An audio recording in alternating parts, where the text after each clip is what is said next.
हे दोस्तों नमस्कार। एक बार फिर से स्वागत है आपके अपने यूट्यूब चैनल देव जी के ट्रिक्स में। तो दोस्तों हम लोग यहाँ पर उत्तर प्रदेश लेखपाल से संबंधित ग्रामीण परिवेश का टेस्ट लगाएंगे, जो कि एक प्रकार का मॉडल पेपर है। देखेंगे कैसे प्रश्न आपके पूछे जाते हैं ग्रामीण परिवेश के। और इसके पहले हमने ग्रामीण परिवेश के जो आपके चैप्टर वाइज है हमने कंप्लीट करा दिया है, तो आप प्लेलिस्ट के माध्यम से देख सकते हैं, बेहतरीन तैयारी कर सकते हैं। तो चलते स्टार्ट करते हैं। जो भी भाई बहन पहली बार आए हैं वो लोग चैनल को जरूर सब्सक्राइब करें, वीडियो को भी लाइक करें। चलिए स्टार्ट करते हैं। यहाँ पर आपका प्रश्न दिया गया है कि national food for work programme, अर्थात इसे शॉर्टकट में हम लोग यहाँ पर जानते हैं NFWP, अर्थात national food for work programme, Bharat सरकार द्वारा यह प्रोग्राम किस वर्ष शुरू किया गया था। तो याद रखिए national food for work programme ये जो आपका शुरू किया गया था, ऑप्शन राइट आपका यहाँ पर हो जाएगा ए नंबर 14 नवंबर 2004 को स्टार्ट किया गया था। ठीक है, ऑप्शन आपका फर्स्ट हो जाएगा। और अगला प्रश्न आपका दिया गया है कि उत्तर प्रदेश राज्य सरकार द्वारा चलाई जा रही पशुपालन से संबंधित ये आपकी योजना है। योजना का नाम क्या है? तो सम्मिलित कामधेनु डेयरी योजना। इसके अंतर्गत कितनी संख्या में गाय या भैंस एक इकाई स्थापित करने हेतु आपकी स्थिति या लक्ष्य रखा गया है। तो आपके याद रखिए एक इकाई के अंतर्गत कह सकते हैं कि आपकी 100 भैंसें या गाय पालने के लिए आपकी संस्तुति या लक्ष्य रखा गया है। ऑप्शन आपका बी हो जाएगा। अभी आपने सुना था कि सरकार सभी जो ग्राम में है वहाँ पर 1 करोड़ रुपए आपको कह सकते हैं दे रही है, जो लोन देती है, जिसमें से आपको भैंस पालने के लिए ये दिया गया था। ठीक है, चलिए अगले प्रश्न को आते हैं। प्रश्न आपसे अगला पूछा गया है कि ग्रामीण क्षेत्र में आर्थिक सुधार हेतु उत्तर प्रदेश सरकार द्वारा पशुपालन के संदर्भ में प्रदेश में जनवरी 2015 तक 58 इकाइयाँ जो कि कमर्शियल लेयर फार्म की स्थापित की जा चुकी हैं, जिसमें से प्रति माह लगभग देखा जाए तो कितने अंडों का उत्पादन किया जा सकेगा। तो यहाँ पर देखिए 2015 के डाटा के अनुसार आपके 58 इकाइयाँ हैं, और इसमें से एक लक्ष्य रखा गया था कि एक जो आपके कह सकते हैं अंडे जो आपके होंगे कितने उत्पादन किए जा सकेंगे। तो यहाँ पर आपका जवाब हो जाएगा ऑप्शन आपका सी, यहाँ पर 370। याद रखिएगा कि एक नॉर्मल से जो मुर्गी होती है वो कम से कम एक साल में देखा जाए तो 50 से लेके 100 अंडे तक दे सकती है, लेकिन जो थोड़ी हाइब्रिड टाइप की मुर्गी होती है उसका जो एक लक्ष्य होता है वो आपके कह सकते हैं 250 से लेके आपका 300 होता है। लेकिन सरकार ने यहाँ पर और भी ज़्यादा कह सकते हैं कि क्रांति लाकर वहाँ पर अंडों का उत्पादन 370 करने का लक्ष्य रखा है। वहीं पर अगर बात करें कि जो अमेरिका की मुर्गियां होती हैं, यहाँ की मुर्गियों से ज़्यादा लगभग देखा जाए तो 740 अंडे तक कह सकते हैं दे सकती हैं। मतलब इतना डेवलपमेंट अमेरिका है। इसी कारण से यहाँ पर रजत क्रांति जो कि इसके उत्पादन को बढ़ावा देने के लिए चालू की गई है। अगले प्रश्न को आते हैं। प्रश्न आपसे अगला पूछा गया है कि सामुदायिक विकास, हमने आपको बताया था कि आपके स्वतंत्र भारत में पहली आपकी योजना थी सामुदायिक विकास कार्यक्रम। इसमें से कौन संस्थाएं आपकी सहयोग देती हैं? तो सामुदायिक विकास जो आपका है इसको जो सहयोग देती हैं वो आपकी कौन सी संस्थाएं? तो यहाँ पर आपको देखना है, पहला पॉइंट दिया गया है, कह रहा आपसे यहाँ पर कि पुरानी कल्याणकारी संस्थाएं जैसे आपकी ब्रह्मा और प्रार्थना आर्य समाज जितनी भी संस्थाएं हैं। दूसरा आपका दिया है यहाँ पर महिला मंगल दल, और तीसरा है विश्व स्वास्थ्य संगठन और खाद्य एवं कृषि संगठन। अर्थात ये सभी संस्थाएं जो आपकी हैं ये सभी आपके सामुदायिक विकास को बढ़ावा देती हैं, अर्थात सहयोग देती हैं। ऑप्शन आपका डी हो जाएगा। अगला प्रश्न आपसे पूछा गया है उत्तर प्रदेश में ग्रामीण कल्याणकारी जिसे नाम दिया गया है इटावा अग्रगामी योजना। इटावा अर्थात देख सकते हैं EPP, अर्थात इटावा आपकी जो दिया गया है पायलट प्रोजेक्ट। इसमें से महव या कह सकते हैं इटावा यूपी कार्यकर्ता जो आपके हैं कौन, अल्बर्ट मेयर ने किस वर्ष शुरू की थी। मतलब सिंपल से यहाँ पर पूछा गया है कि जो आपके अल्बर्ट मेयर हैं इन्होंने इटावा आगामी योजना आपकी कब शुरू की थी। यहाँ पर आपका 80 का जवाब हो जाएगा। ऑप्शन राइट आपका हो जाएगा ए नंबर, आपकी 1948 में इटावा अग्रगामी योजना आपकी शुरू की थी। अगला प्रश्न आपसे दिया गया है कि उत्तर प्रदेश में सरसों की कृषि किस मौसम की फसल है। देखिए सरसों की तो आपने देखा होगा कि जब बारिश हो जाती है, बारिश होने के बाद जो आपके खेत पड़े रहते हैं लगभग वही आपके सितंबर में, ठीक है, सितंबर में आपकी बोनी स्टार्ट हो जाती है। और हमने आपको बताया था कि सितंबर अक्टूबर से आपका कह सकते हैं रबी का सीजन चालू हो जाता है, सर्दियों का।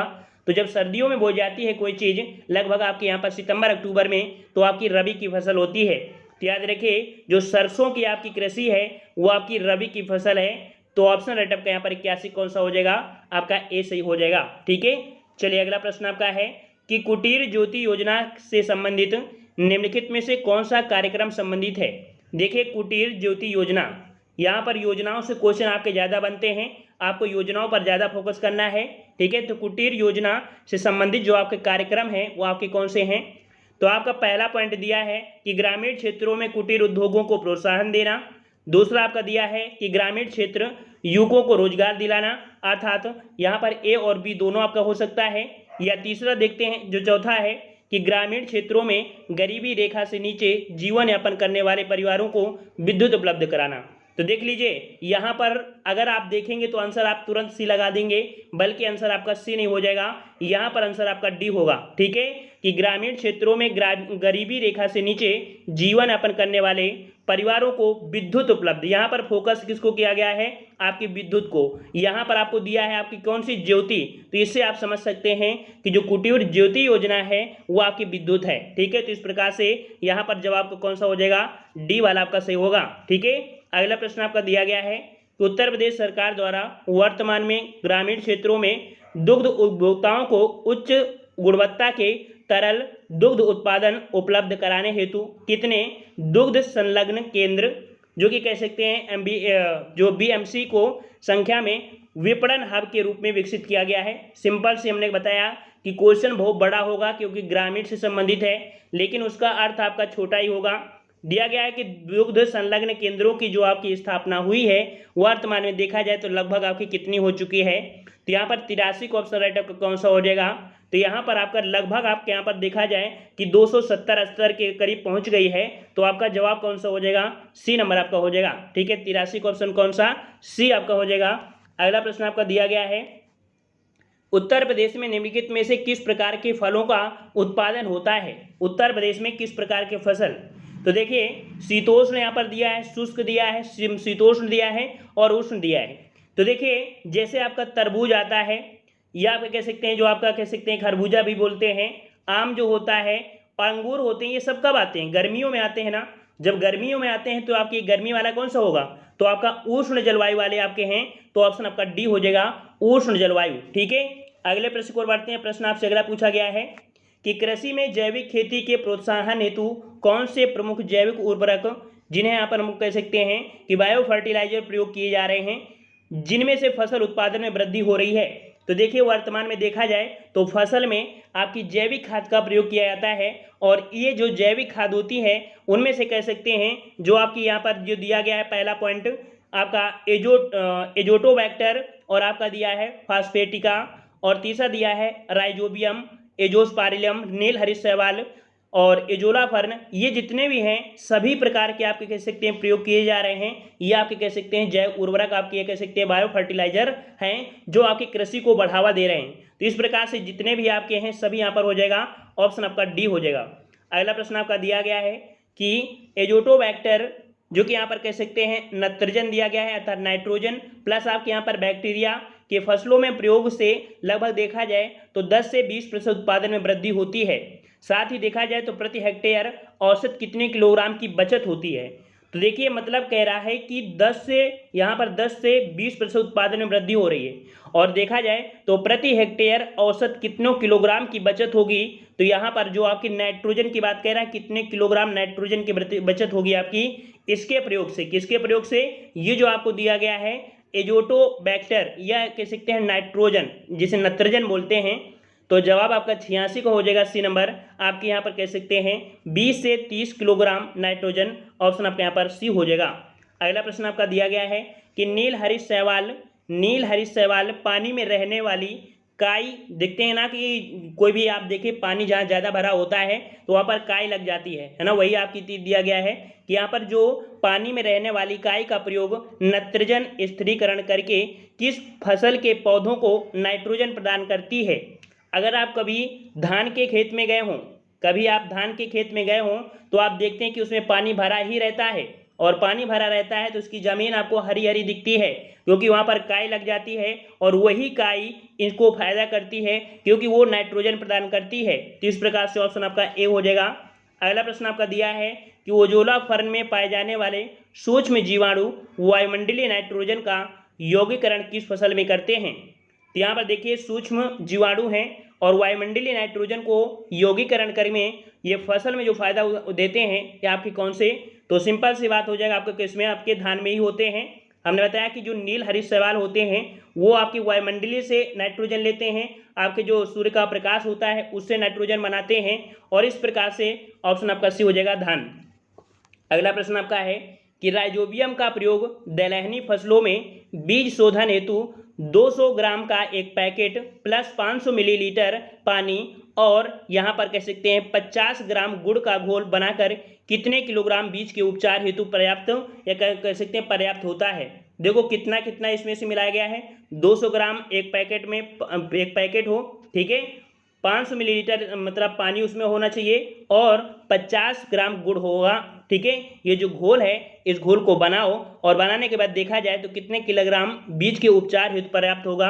तो यहाँ पर आपका जवाब हो जाएगा 89 का ऑप्शन राइट आपका बी हो जाएगा 10 किलोग्राम।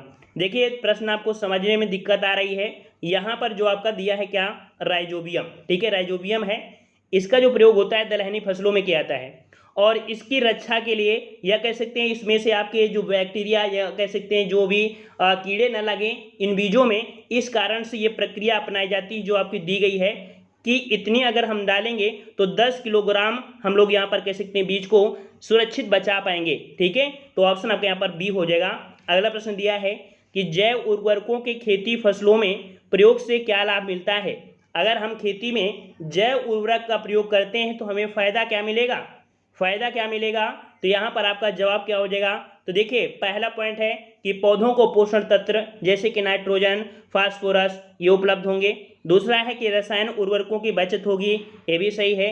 पर्यावरण प्रदूषण कम होगा, ये भी सही है। अर्थात ये सभी पॉइंट हैं जिसकी मदद से कह सकते हैं कि अगर उर्वरक खेती या जैविक खेती का जैविक उर्वरकों का प्रयोग करते हैं तो सभी प्रकार के यहाँ पर कह सकते हैं बचत हो सकती है, ठीक है। ऑप्शन आपका यहाँ पर डी हो जाएगा।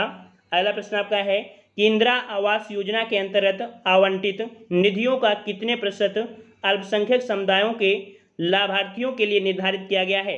यहाँ पर देखिए जो आपकी एक योजना आई थी इंदिरा आवास योजना, इसके अंतर्गत देखा जाए तो जो आपके कितने प्रतिशत आपके अल्पसंख्यक समुदायों के लिए यहाँ पर लाभ मिलने के लिए निर्धारित किया गया था, कितने प्रतिशत, तो ये आपके हैं कितने 15%, ठीक है, 15% अल्पसंख्यक समुदायों के लिए ये लाभ मिलने के लिए निर्धारित किया गया था इंदिरा आवास योजना।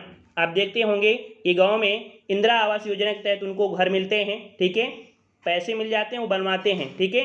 अगला प्रश्न आपका है कि राष्ट्रीय ग्रामीण आजीविका मिशन के अंतर्गत कुल लाभार्थी महिलाओं में से अनुसूचित जातियों अनुसूचित जनजातियों की महिलाओं का अनुपात कितना होना चाहिए। यहाँ पर आसानी से आंसर मत लगा दीजिएगा, जो आप आसानी से आप बोलो कि नहीं हम बी नंबर लगा दें, क्योंकि यहाँ पर प्रश्न क्या पूछा गया है, प्रश्न यहाँ पर बेरोजगारी से पूछा गया है। ये नहीं कहा गया है कि गांव में सीटों की संख्या, ठीक है, यहाँ पर आजीविका की बात किया है और जब भी आजीविका होती है तो सभी लोग समान होते हैं, सभी को बराबर आजीविका का यहाँ पर कह सकते हैं अनुपात होता है। तो इस कारण से कोई भी हो, चाहे अनुसूचित जाति हो या अनुसूचित जनजाति हो, सभी के लिए यहाँ पर 50% आपका रखा गया है कि 50% इन लोगों को यहाँ पर अनुपात होना चाहिए महिलाओं का। तो ऑप्शन आपका यहाँ पर डी सही हो जाएगा। अगला प्रश्न आपका दिया गया है कि प्रधानमंत्री ग्राम सड़क योजना के बारे में निम्नलिखित में से कौन सा कथन सही नहीं है। हमने आपको बताया भी था कि ये जो आपकी योजना है ये पूर्व प्रधानमंत्री अटल बिहारी वाजपेयी के जन्मदिन याद रखिएगा कि 25 दिसंबर 2000 में प्रारंभ की गई थी, ठीक है। डेट बस आपकी यही कि जन्मदिन का 25 दिसंबर था, लेकिन प्रारंभ की गई सन 2000 में, ठीक है। तो ये पॉइंट आपके यहाँ पर कह सकते हैं बिल्कुल सही है। और दूसरा पॉइंट है कि यह 100% केंद्रीय प्रायोजित योजना है, मतलब कह सकते हैं कि ये जो आपकी योजना चलाई गई है प्रधानमंत्री ग्राम सड़क योजना, ये केंद्र के द्वारा आपके ये है, अर्थात पूरा का पूरा भार जो आपका होगा 100% जो व्यय करेगी वो आपकी केंद्र सरकार ही करेगी। तो ये भी पॉइंट सही है। तीसरा दिया है कि इस योजना के अंतर्गत अनुसूचित जातियों अनुसूचित जनजातियों के लिए निधियों का आरक्षण किया गया है। तो ये बात आपका गलत है भाई, यहाँ पर निधियों का आरक्षण इनसे मतलब नहीं है। और यहाँ पर कह सकते हैं कि इनमें से कई लोगों को यहाँ पर कह सकते हैं जैसे कि इसके विकास के लिए लगभग देखा जाए तो 7271 व्यक्तियों को प्रशिक्षित करने का लक्ष्य रखा गया था, लेकिन लगभग 1732 इंजीनियर और 1020 ठेकेदार को ही प्रशिक्षित किया गया था। तो यहाँ पर इस पॉइंट को कोई लेना देने इसमें से नहीं है। और चौथा पॉइंट जो आपका दिया गया है कि यह एक क्षेत्र विकास योजना है तथा इसका एक अधिवास है। तो यहाँ पर 3 पॉइंट आपके सही हैं, लेकिन सी वाला आपका गलत हो जाएगा। अगला प्रश्न आपका दिया गया है, कह रहा आपसे उत्तर प्रदेश के ग्रामीण क्षेत्रों में सर्वाधिक बेरोजगारी किस प्रकार की पाई जाती है। सर्वाधिक बेरोजगारी किस प्रकार की पाई जाती है।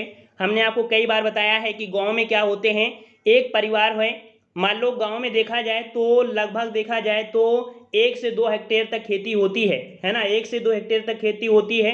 परिवार चाहे 10 लोगों का हो, उसी में काम करते रहते हैं। अगर 4 लोगों का काम है तो उसमें से 8 लोग लगे रहते हैं। इसका मतलब 4 लोग क्या हैं, अदरस हैं। क्या बोलते हैं, अदरस। और अदरस को ही बोलते हैं हम लोग प्रच्छन्न बेरोजगारी। तो याद रखिए, गांव में जो आपकी बेरोजगारी होती है किस प्रकार की, तो आपकी प्रच्छन्न बेरोजगारी होती है। ऑप्शन आपका ए सही हो जाएगा। समझ में आ गया होगा ना कि किसी के पास मान लो 1 बीघा खेत है और उसमें काम अगर एक के द्वारा हो सकता है तो कर लेंगे, लेकिन क्या होता है कि गांव में अगर कोई घर है तो 4 लोग उसमें जुट जाएंगे। काम नहीं है लेकिन करेंगे, तो इसका मतलब है 3 लोग एक्स्ट्रा हैं, वही बेरोजगारी बढ़ा रहे हैं। ठीक है, चलिए अगला प्रश्न आपका है कि निम्नलिखित में से किस राज्य में मातृत्व मृत्यु दर सर्वाधिक है। यहाँ पर देखिए, मातृत्व मृत्यु दर मतलब क्या होता है, जब महिलाओं का डिलीवरी होता है तो डिलीवरी के समय देखा जाए तो अगर उनको अच्छा उपचार ना मिले और कह सकते हैं जैसे एम्बुलेंस सेवा है, अच्छे आपके कह सकते हैं मेडिकल ना मिले, तो क्या होती है, माताओं की मतलब जो होती है डेथ ज़्यादा हो जाती है। वही पूछा गया है, इसकी जो रेट है या दर है, सबसे ज़्यादा माताएं कहाँ पर यहाँ पर कह सकते हैं डेथ होती है उनकी, कौन से आपके राज्य में। तो वर्तमान में जो आपका रिपोर्ट आई है जुलाई 2020 में, वो आपका कौन सा है, तो आपका मध्य प्रदेश में जो मातृत्व जो आपका मृत्यु दर है सर्वाधिक आपके मध्य प्रदेश में है। और अगर न्यूनतम की बात करें तो न्यूनतम आपका केरल राज्य है, जहां पर आपकी बहुत ही कम यहाँ पर कह सकते हैं माताओं की डेथ होती है। याद रखिएगा। अगला प्रश्न आपका दिया है कि उत्तर प्रदेश राज्य की स्थापना 24 जनवरी, ठीक है, कब हुई थी, 24 जनवरी 1950 को हुई थी, जिसका राज्य पशु पूछा है। सिंपल सी बात है कि एक प्रश्न में 2 क्वेश्चन हो गए कि स्थापना भी पूछ लिया और वहीं पर कह सकते हैं राज्य पशु पूछा है। हमने आपको चित्र के माध्यम से बताया था कि जो राज्य का पशु है वो आपका कौन सा है, बारहसिंघा है। तो ऑप्शन आपका ये हो जाएगा बारहसिंघा।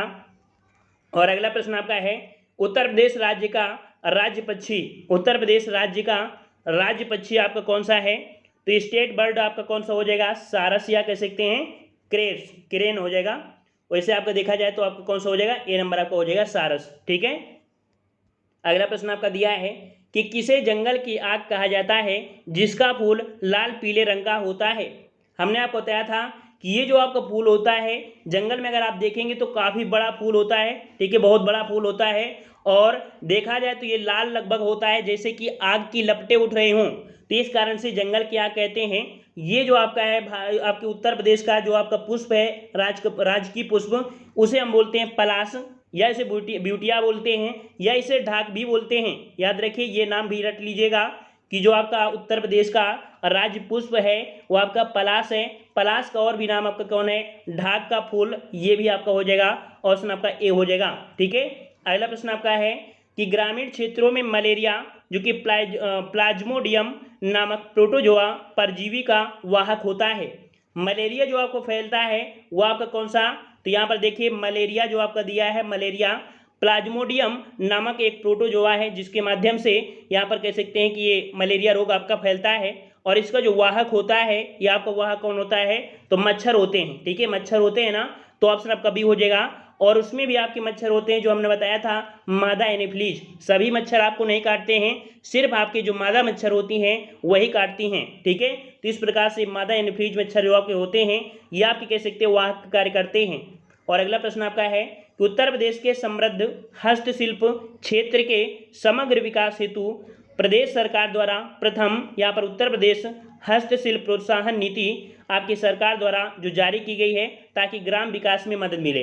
सिंपल सी बात कह सकते हैं कि जो आपकी उत्तर प्रदेश में हस्तशिल्प प्रोत्साहन नीति जो आपकी लागू की गई थी, यह आपकी कब से लागू की गई थी, तो राइट आंसर आपका बी हो जाएगा 2014 में। ये आपकी लागू की गई थी ताकि ग्राम के विकास में मदद मिल सके।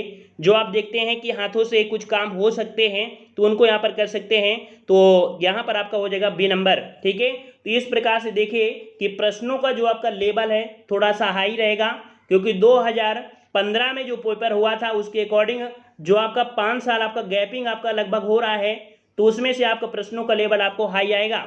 तो आपको जो मेहनत है डबल करनी पड़ेगी। ये मत सोचिए कि 2015 में पेपर बहुत सरल आया था तो 2020 में ऐसा पेपर आपको देखने को मिल जाएगा। ग्रामीण परिवेश है, तब योजनाएं बहुत कम चली थी। अब ये 4 या 5 साल में इतनी योजनाएं चल गई हैं ना कि योजनाओं में आप घूमते रह जाएंगे। इस कारण से डेली का डेली योजनाएं पढ़िए, न्यूज़पेपर पढ़िए, और जो हम आपको दे रहे हैं मटेरियल उसको भी आप डेली का डेली पढ़ते रहिए, कॉपी में नोट्स बनाते रहिए, ताकि एग्जाम में अच्छे से आपके नंबर आ सकें। और हमने बताया है कि भाई इस वैकेंसी में नॉर्मल लोग नहीं बैठेंगे, आईएएस पीसीएस की तैयारी करने वाले भी बैठेंगे। उनको क्रॉस करना इतना आसान नहीं है, और अगर आपको क्रॉस करना है तो रात दिन मेहनत एक करना पड़ेगा। ठीक है ना, तो आज की वीडियो इतना ही रखते हैं। ठीक है, पसंद आया तो वीडियो लाइक करें, चैनल को भी सब्सक्राइब करें, और जो भी भाई बहन पहली बार आए हैं वो लोग प्लेलिस्ट के माध्यम से ग्रामीण परिवेश के चैप्टर वाइज वीडियो जरूर देखेगा। धन्यवाद। जय हिंद, जय भारत, वंदे मातरम।